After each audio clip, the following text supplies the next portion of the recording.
Assalamualaikum warahmatullahi taala wabarakatuh dan salam sejahtera. Hi guys, welcome back to my channel.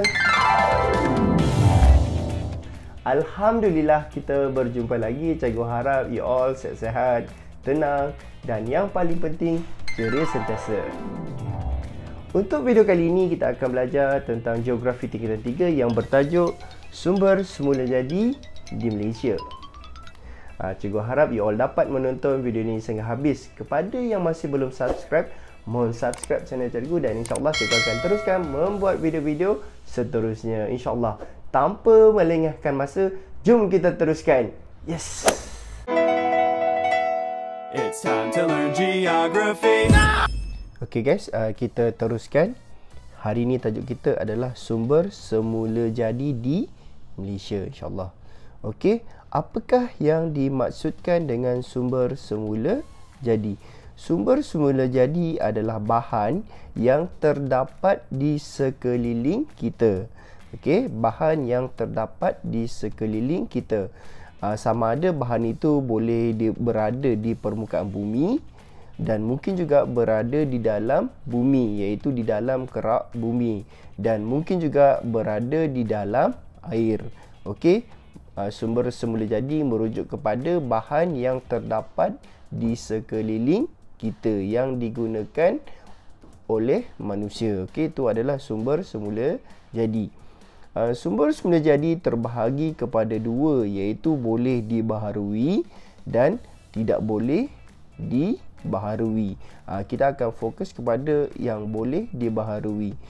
Sumber semula jadi yang boleh dibaharui, sumber ini tidak akan habis digunakan dan boleh digunakan secara berterusan guys. Boleh digunakan hari-hari, dia tidak akan habis. Okey, satu lagi adalah sumber yang tidak boleh dibaharui. Sumber tidak boleh dibaharui adalah sumber yang akan habis jika tidak dikawal. Iaitu sumber ini boleh pupus dalam jangka masa tertentu jika tiada perancangan untuk mengawal sumber tersebut. Okey, cikgu ulang balik. Sumber terbahagi kepada dua, iaitu sumber boleh dibaharui, iaitu sumber yang boleh digunakan berterusan, dan satu lagi adalah sumber tidak boleh dibaharui, iaitu sumber ini akan habis suatu masa nanti. Okey, boleh guys? Okey, itu adalah sumber semula jadi. Seterusnya kita akan fokus kepada sumber boleh dibaharu. Okey, seperti yang cikgu terangkan tadi, sumber boleh baharu ni sumber yang boleh digunakan berterusan. Di mana sumber boleh baharu terbahagi kepada 4, iaitu hutan, suria, tanah dan air. Okey, kalau kategori hutan di Malaysia kita terdapat pelbagai jenis hutan, iaitu hutan hujan tropika, hutan pantai, hutan gunung dan hutan paya. Manakala hutan paya terbahagi kepada dua, iaitu paya air masin yang berada di pinggir laut dan paya air tawar yang berada di pedalaman. Okey guys. Seterusnya adalah sumber suria yang berpunca daripada matahari. Di Malaysia kita berada di garisan khatulistiwa. Bagaimana bumi berputar dan beredar, negara kita sentiasa terdedah kepada cahaya matahari dan sangat berpotensi untuk menjana tenaga elektrik guys. Okey, yang seterusnya adalah tanah. Tanah ni untuk kita bercucuk tanam lah kan, dan mendirikan apa-apa je lah. Okey, umumnya tanah ni terbahagi kepada beberapa jenis. Yang pertama adalah tanah jenis latrit. Tanah jenis latrit sesuai untuk tanaman getah dan kelapa sawit. Okey, di Malaysia kan pengeluar utama kelapa sawit dan getah. Seterusnya adalah tanah gambut. Tanah gambut sesuai untuk tanaman nenas. Di mana tanaman nenas yang paling banyak? Contohnya di Johor, di Pontian kan. Seterusnya adalah tanah jenis alluvium. Tanah jenis alluvium adalah sangat subur dan sangat sesuai untuk tanaman padi sawah. Padi sawah. Seterusnya adalah tanah beris. Tanah beris adalah tanah yang sesuai untuk tanaman tembakau. Okey, kebanyakannya tanah beris ni sesuai untuk tanaman tembakau. Di mana tembakau di sini guys? Paling banyak di Kelantan. Seterusnya adalah tanah berpasir sesuai untuk tanaman kelapa. Itu adalah tanah. Seterusnya air.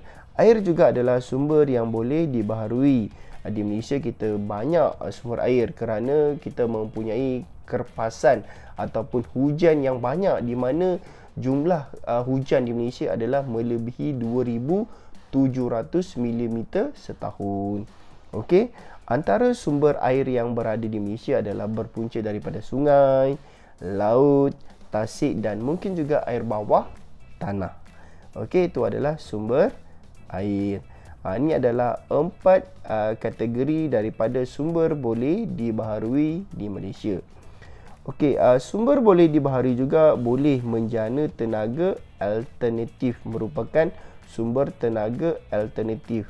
Alternatif merujuk kepada sumber tenaga kedua yang terbaik, di mana sumber tenaga alternatif ini berasaskan sumber semula jadi. Contohnya adalah tenaga suria, di mana suria ini kita boleh menjana tenaga elektrik atau juga dikenali sebagai jana kuasa tenaga solar, di mana kita perlukan fotovoltaik. Fotovoltaik adalah alat untuk memerangkap cahaya dan seterusnya menukarkan cahaya kepada elektrik. Kan biasa tengok yang berada di atas atap rumah, bumbung rumah tu kan.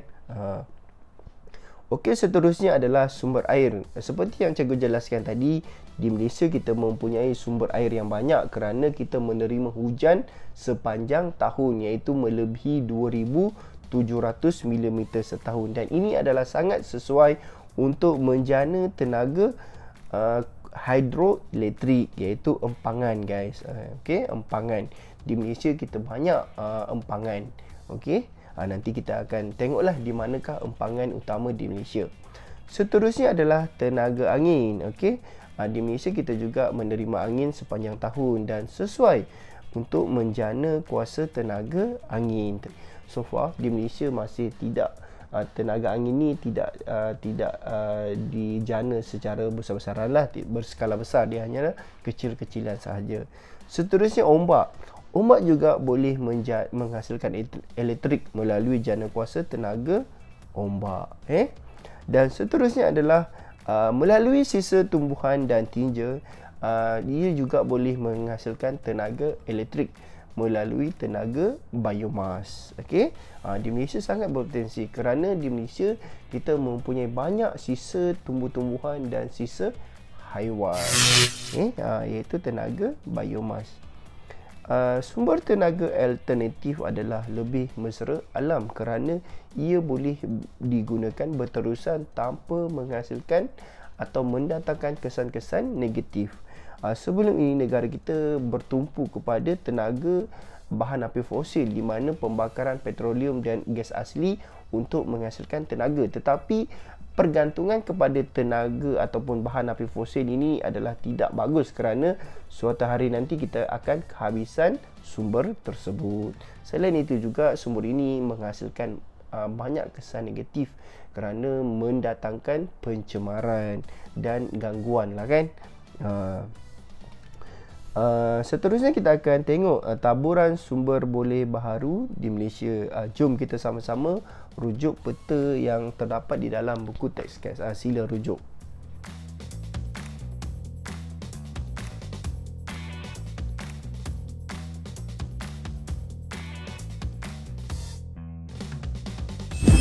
Sumber yang boleh dibaharu. Seterusnya kita akan fokus kepada sumber yang tidak boleh dibaharu. Sumber yang tidak boleh dibaharu merujuk kepada sumber mineral. Sumber mineral adalah bahan yang kita perolehi daripada dalam bumi, daripada kerak bumi, di mana kita perlu melombong sumber mineral ini sama ada di atas permukaan bumi ataupun di dalam air. Okey, itu adalah sumber mineral. Sumber mineral di Malaysia terbahagi kepada dua, iaitu logam dan bukan logam. Okey, boleh guys. Okey, kita akan fokus kepada logam dahulu. Antara sumber logam, sumber mineral logam yang pertama adalah emas. Okey, emas banyak digunakan untuk membuat barang-barang kemas, untuk perhiasan kan. Seterusnya adalah biji timah. Biji timah digunakan untuk membuat barang-barang pewter. Ni adalah contoh-contoh barang pewter. Seterusnya adalah biji besi. Biji besi digunakan untuk membuat barang-barangan logam, guys. Okey. Seterusnya adalah kuprum. Kuprum juga dikenali sebagai tembaga. Di mana kuprum ini paling sesuai untuk digunakan membuat wayar elektrik, pendawaian elektrik. Last sekali mineral logam adalah bauksit. Bauksit adalah bahan asas untuk membuat aluminium. Okey, tahu aluminium tanpa tin minuman? Itu adalah contoh aluminium. Seterusnya kita akan fokus kepada mineral bukan logam. Okey. Mineral bukan logam terbahagi kepada dua, iaitu bahan mentah dan bahan api. Kita akan tengok bahan mentah dahulu. Yang pertama adalah kaolin. Kaolin ni adalah sejenis tanah lempung, digunakan untuk menghasilkan barangan tembikar. Seterusnya adalah batu granit, guys. Granit digunakan untuk industri pembinaan. Seterusnya adalah pasir. Pasir digunakan sebagai bahan asas untuk membuat kaca. Manakala bahan api merujuk kepada petroleum, gas asli dan arang batu. Petroleum digunakan sebagai bahan bakar untuk kenderaan dan ia juga adalah bahan mentah untuk industri petrokimia. Seterusnya adalah gas asli, digunakan untuk bahan bakar. Contoh kalau di rumah kita memasak kan, itu adalah contoh gas asli. Seterusnya adalah arang batu. Arang batu digunakan untuk bahan bakar dan digunakan sebagai bahan api untuk peleburan besi kerana jangka nyalaan bahan arang batu ini lebih lama berbanding bahan api yang lain. Itu adalah bahan bukan logam. Okey, seterusnya kita akan tengok di manakah taburan sumber yang tidak boleh dibaharui di Malaysia. Sila rujuk peta, gambar peta ni, guys.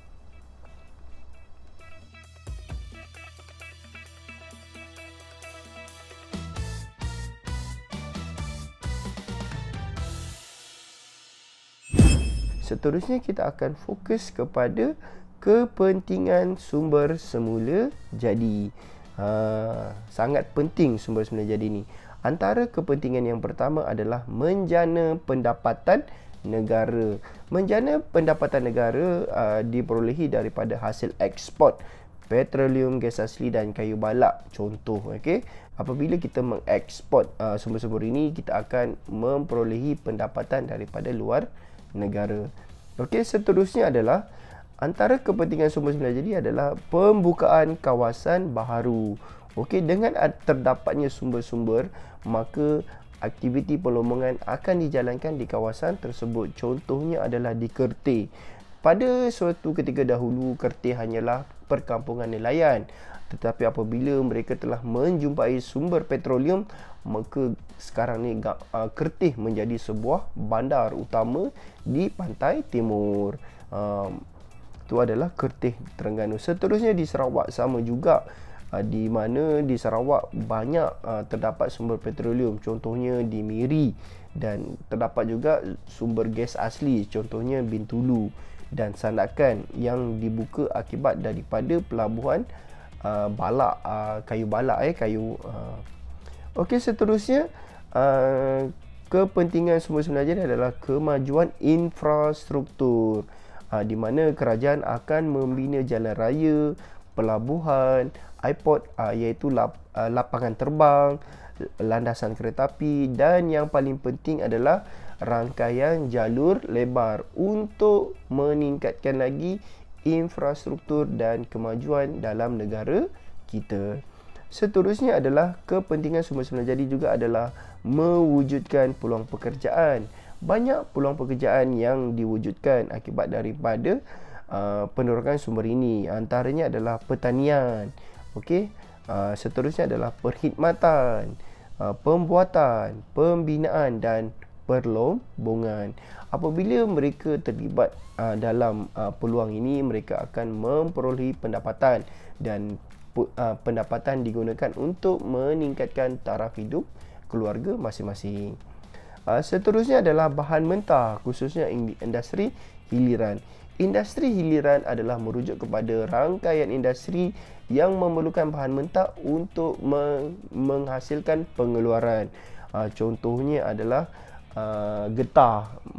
Industri hilirannya adalah membuat sarung tangan getah, tayar, okey. Seterusnya apa lagi? Kelapa sawit untuk menghasilkan minyak masak dan macam-macam lagi lah. Ini adalah contoh sumber bahan mentah, okey. Iaitu kepentingan sumber semula jadi. Okey, boleh guys? Okey, alhamdulillah kita telah mempelajari tentang sumber semula jadi di Malaysia. Okey, sebagai kesimpulan, sumber semula jadi adalah apa sahaja bahan yang terdapat di sekeliling kita, di mana di Malaysia terbahagi kepada dua, iaitu boleh dibaharui dan tidak boleh dibaharui.